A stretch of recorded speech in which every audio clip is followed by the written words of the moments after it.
Welcome to the Chatting with Coach Core podcast. On the podcast, Coach Core talks to special guests about all things lifestyle, health, and fitness. Thank you for tuning in, and we hope you enjoy this episode. Hello and welcome to another episode. In this episode, I'm briefly going to touch on programming. Okay. Now I've got no notes written down or anything like that, so I'm literally just going to spitball this one and just go for it, and we'll see what happens, see how we get on. So programming. Now, as a coach, when I send out a client assessment form for people, I have two questions on frequency of training. So one of the questions will be, how often can you 100% commit to a week in your training? So typically, I will get the answer back of maybe 2 or 3. So that person will say, I can 100% commit to 2 or 3 sessions a week. Perfect. And then the next question would be sort of, in an ideal world, all things in that week have gone to plan. How often could you train? And then that person may say, "Oh, I could if I've had a good week and I finish work on time and all this kind of stuff, I could easily get to the gym 5 or 6 times a week." So perfect. We've got 2 totally separate answers there, but as a coach, that gives me a great idea of how I want to program for somebody. So I now know that I can definitely get them in the gym 2 or 3 times a week, but I have the potential to get them in a little bit more than that. Okay, now that also gives me the flexibility to go, well, they might not be able to come into the gym for those extra sessions, but if I program some of those extra sessions for maybe home workouts or pop over to the park for a walk workout or something like that, but it gives me a little more freedom in terms of my programming. Okay, so that's what I kind of want you to think about when you program for yourself. So if you are planning, and that's effectively what this episode is about, really. For the general population that I see in the gym, that when they come in and you say, "Hey guys, you all right? How you getting on?" and they're like, "Yeah," and you're like, "What are you training today?" and the responses are either, "Oh, I don't really know. I'm just going to do a bit of full body," but they have no exercise selection ready. They don't really know what they're going to do. They kind of just look around the gym, see what machines are free, or they just go to the same machines that they always use just because they like that machine. Now, there's nothing wrong with that, but I want to give you the opportunity to program for yourself and have a better understanding of programming and hopefully give you that springboard to perhaps be able to get a little bit closer to your goals a little bit quicker. So, first and foremost, you need to really obviously know what your goal is. What do you want to achieve? Why are you even stepping in the gym in the first place? Now, if it's just because you just enjoy coming and you want to train, there's nothing wrong with that. That's fantastic. But typically, most people sign up to a gym, whatever it is, for a reason. There is some kind of goal there. Now, that is the reason you're training. So you should be training towards that. Typically, you don't jump in the car and not have a destination. You get in the car and you have somewhere to go, and then you head towards that destination. Now, that should be the same thing within the gym. If you're walking into the gym, that you should know that there is an end goal. Now, that end goal might not be, it might take you 6 months, a year to get there. But that doesn't mean that every time you come in the gym, you shouldn't be striving towards that goal. Don't just come in and free will and kind of, spin your wheels, so to speak, and not really know what you're doing.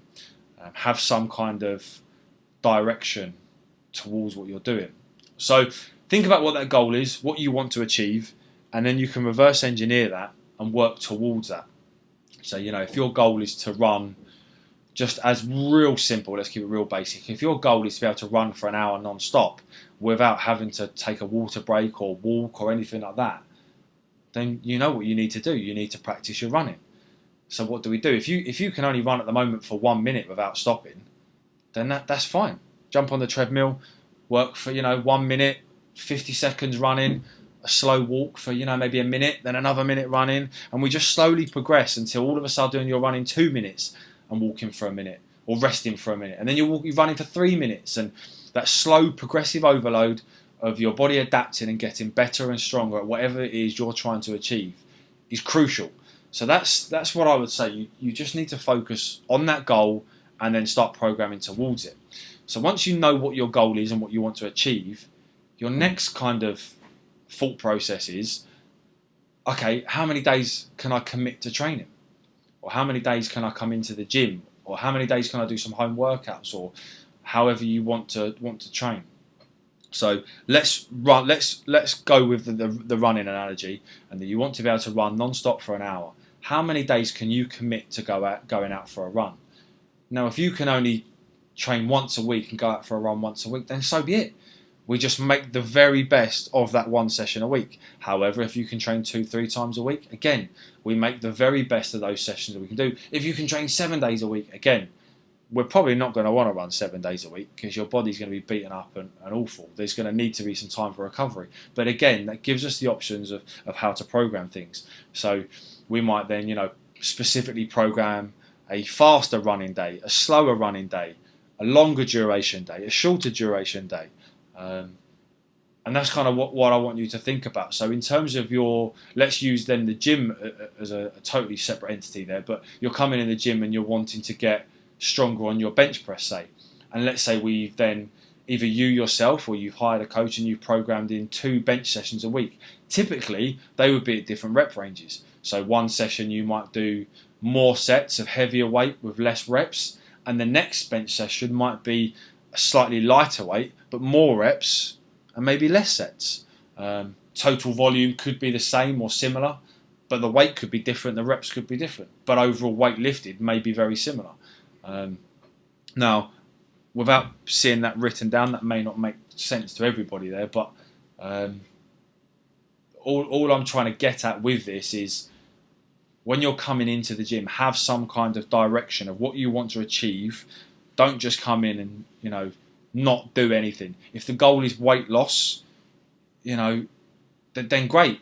There's stuff outside of the gym you need to take into consideration as well to help with that weight loss. If your goal is fitness, again, there's lots of stuff that needs to be considered outside that's going to help affect or go hand in hand with everybody's fitness journey.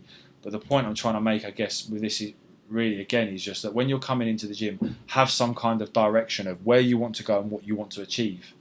Don't just come in and not know what you're doing. I see it so often where people come in and they do the same thing day in, day out. And then when you speak to them, a month, 2 months down the line, and they're going, I don't know what's going on. I don't know why I'm not progressing. And again, let's take the bench press, for example. It's because every day you come in and you bench press the same weight for the same reps and the same sets. So you're not asking your body to get bigger or stronger or faster or anything or adapt. You're just getting better at doing that same thing. So as an example, if you're benching 60 kilos for 3 sets of 10 reps and that weight is relatively comfortable for you anyway, but you're happy to sit at that weight, you're just going to get very good at bench pressing 60 kilos for 3 sets of 10 reps. However, if you on your last set went for 12 reps and you struggled, you're asking your body to adapt because it's not used to that. So your body's going to start adapting. Once you're then able to, let's say, do 3 sets of 12 reps, you might then look and go, well, now I'm going to try and do 65 kilos. I've never lifted 65 kilos before. So now you might be able to do 3 sets, again, of 10 reps. Or you might only do 3 sets of 8 reps. But again, that's more than you've done before. And then what you'll try and then do is maybe do 65 kilos, and once you've been able to do 3 sets of 12 reps on each of those, you then up the weight again. And there's our form of progressive overload there. Now, obviously, it's not going to be as clean cut and as linear as that, but that is what we're looking at. And again, the same as if you come into the gym, you get on the same treadmill every single day or every single week that you come in and you go for your run, and you run the same distance at the same speed. Again, you're not asking your body to adapt. You're just going to get very good at running that distance at that speed. Again, like I say, the point I'm trying to make there is change things up. Your body wants to, or your body can adapt very easily and very quickly. So ask it to, challenge yourself, test yourself. So yes, that's the kind of point I wanted to make today. It's not a very long podcast. It's not massively informative, but it is just a bit of food for thought. When you're coming into that gym, you're stepping foot into the gym. Typically, again, we've all got some kind of goal. We're all coming in for a reason. Whatever that reason is fantastic because you're making a positive impact. You're coming in and you're making yourself fitter and healthier. Even if you're training, you're misguided with your training. And I don't mean that in a bad way or anything like that, but if you're misguided and you're doing things that aren't optimal, and I do, air quotes with that because that's a very in turn. But optimal isn't always the best thing to do. So don't think you have to do optimal, because optimal isn't always the best way. But even if you're coming in for whatever reason, you're taking positive steps to improve your life. So that's fantastic, whatever the reason that's bringing you into the gym. But just make sure that when you're in the gym, you're doing things that are gonna benefit you outside of the gym as well. I see that so often as well. People coming into the gym and doing things that have no relation to the goal they're trying to achieve or to their lifestyle. Let's say they play sports, but they're coming in, they're training, nothing to do with their sport. So as a golfer, as an example, if you play golf, I play golf myself. So some of my training, I like to incorporate things that will benefit my golf swing. To increase power on the downswing, say, or bringing my hips through. I will train things specifically for that, to improve my lifestyle outside of here. And that's just something that you should all consider when programming for yourself, or when you employ a coach, giving them as much information as possible to what sports you do, what the goal is and everything, so they can specifically tailor something personal to you yourself to help you with your goals outside of the gym and also inside of the gym. I think I've waffled on enough now, really. We're coming into 12 minutes of me chatting absolute waffle. And like I say, I didn't have a script or anything, or any bullet points I wanted to cover today, so I've just freeballed. So I'll be interested to see whether this has been beneficial to any of you, whether you've enjoyed this episode, whether it's made any sense, and whether you want me to sort of go into a bit more detail in terms of programming, how I would perhaps, if someone wanted to give me an example, I'd happily discuss how I would program for that individual, what I think would be best practice for them, or what. But that's it, really. That's it for now. Let's get out of here. But anyways, I'll catch you in the next one.